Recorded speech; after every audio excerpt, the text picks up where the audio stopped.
telescope to the skies. That's something.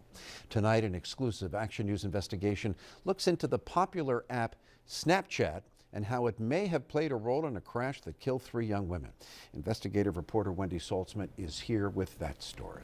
Jim, most people know of Snapchat as an app that allows users to send their friends pictures, videos, or texts that disappear within seconds. But a triple fatal accident on Torresdale Avenue raises questions about whether it has another feature that could encourage young people to speed. People get airborne if you're flying. In the early morning hours of Sunday, December 20th, just 5 days before Christmas, police say a black Camaro carrying 3 Philadelphia girls was speeding down Torresdale Avenue. Their car slammed into a parked tractor trailer carrying herbicide and burst into flames. Witness on the scene said that he could hear people screaming from inside the car, but he couldn't get to the vehicle due to the flames. Inside that car were the driver, Amani Barton, and her friends Gia Scavo Abgarian and Candace Walker, all in their early 20s, and all possibly burned alive. I really wanted to thank the guy who tried to save.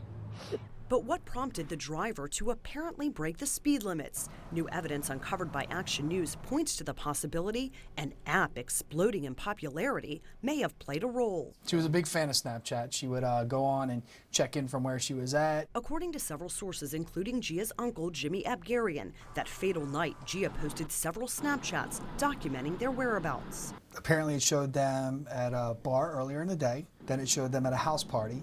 And then there was what may have been the final snap. Then allegedly showed them in a car, holding up how fast they were going. I believe the mileage was about 73, they said, and could have gotten more. Abgarian provided us with this surveillance video showing the car flying down Torresdale Avenue. The girls, we're told, were snapping their speed. We found others on the internet also using the filter to brag about their speed. One Snapchat user posted 106 miles an hour. Students at Temple told us they use the miles per hour filter in innocent ways, but have also seen it used in potentially dangerous Snapchat speeding. You want to see how fast you can get. People go 100 down the Schuylkill. One time I saw 120 miles. Here's how it works. Users can record video from inside the app. One filter records speed.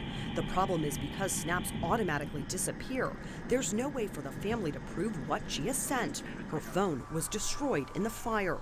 Her uncle says family members saw Gia snap. The speed was on the phone from the app. I think it's really horrible that there's something there telling them, hey, go faster. Amani Barton left behind 2 young children and a devastated family. When my mom was alive, I used to love her so. Police are still trying to determine whether the app played a role in the accident. If it did, Barton's mom has very strong feelings. If that happened, it helped to kill my daughter. Action News reached out to Snapchat multiple times for a comment. They said they wouldn't share a statement, but said they do take distracted driving seriously. The first time someone uses the miles per hour feature, a message pops up warning not to snap and drive.